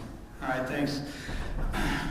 So one of the concerns, as you may know, is there's a development in, there's some property in Draper that's on the border between Draper and Highland. Blue Bison development. Trying to be politically correct, but thanks. No, just kidding. And one of the concerns has been potential connections to either Alpine and or Highland. In August of 2020, the council adopted a provision in the city code that prohibited connections to adjacent cities under certain circumstances. You know, we have some connections to Highland, we have some connection to Alpine for local roads, things like that. But ones that would have big impacts on the community. Recently, there was a court case between the developer and Alpine, and in looking at the court case and looking at that, the facts and the decision, we felt that it was important to go into our general plan and include some additional language in our general plan that it dealt with connections to adjacent cities. And so we're proposing to add some text to the general plan in 2 areas. They're both in our transportation element. Now that case has been appealed, right? My understanding it has, whether it gets taken up by the Supreme Court or, what'd you do? Go to the next slide, thank you. No, next slide, thank you. Yeah, so only in this is forward, backwards, and backwards, forward. Okay, so anyways, so it went to district court. The developer lost that case, and then he is appealing that case. We don't know what's going to happen. But we are proposing to add some language to our transportation element that describes connections, existing connections.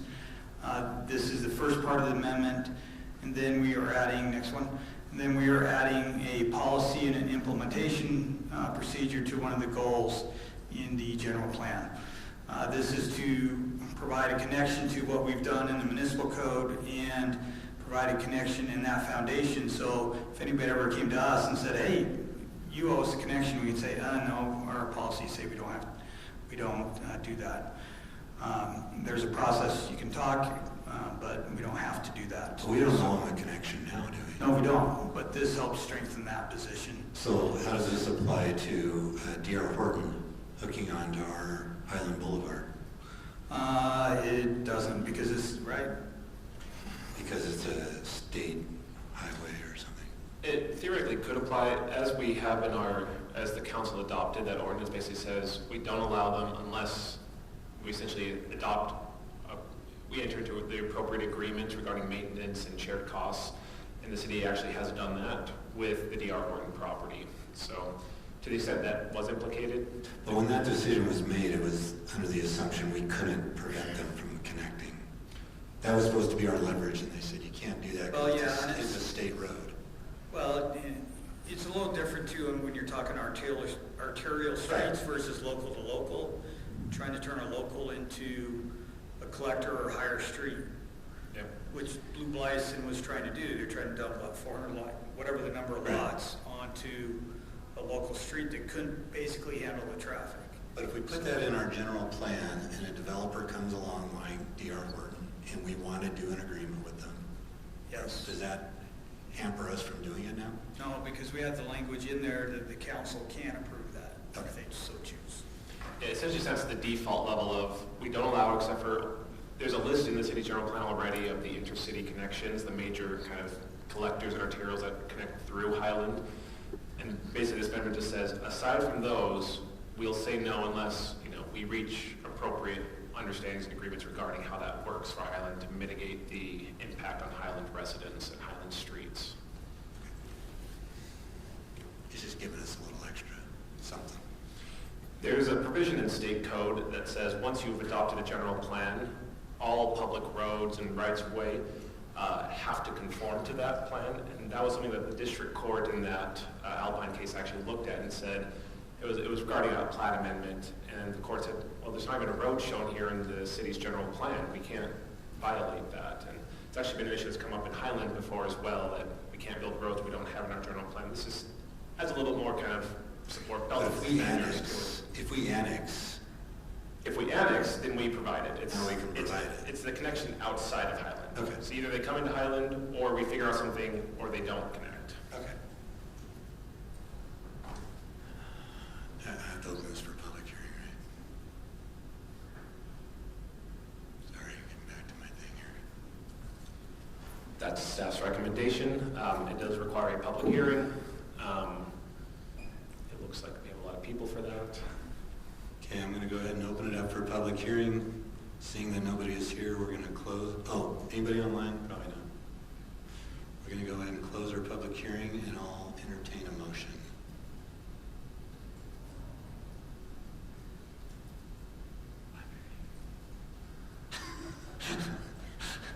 I know it's hard to do it. I can barely get them to vote. Okay, I recommend that we accept the findings and approve the staff's change to the general plan. Okay, and I'm sorry, before we second that, Chris and Sherry, do you have any comments on that? I apologize for not opening that up, and Audrey. I do not. No comment. I do not have any comments. And Audrey, you're good? Correct. Okay. Do we have a second? I second. Okay, Audrey, Aye. Chris, Yes. and Yes. Chris. Okay, Jerry's a yes. Okay. Yes. And you are? Yes, I said yes. I said Jerry's a yes. Oh, you probably thought I said Sherry. I thought you said Sherry. Jerry. All right, let's see. Training, we're gonna postpone for probably after the holidays. Because I think we're trying to get rid of the one that's coming up. The current plan is, I think, to not have a meeting in December. It's going to be harder and harder to get a quorum present. Yeah. So I think unless something really pressing comes up, we'll plan on not having a meeting in December. Okay. All right. Any planning and staff commission minute or conversations? I think we're okay. We'll go Your ahead. shipping container amendment passed. They made one minor change to it. Oh, which one? Oh, what'd they make? What was the They change? exempted city property from the rules, so we can, as a city, still keep shipping containers on lots without houses. Yeah. As long as they're not colorful, right? Yeah. So, but it did pass at the last council meeting, and they appreciated all the hard work Okay. that the commission did in reviewing and preparing that. Yeah, I appreciate those feedback. You know what, so there was a good discussion about, if the city's putting shipping containers on there, they should actually paint them at least color. So it was really good to hear them talking like that. Yeah, good. All right. Do we have a motion? We're done, right? Sorry. Do we have a motion to dismiss? I move that we close the meeting. I second it. All in favor? Aye. Definitely, yes. Hey, just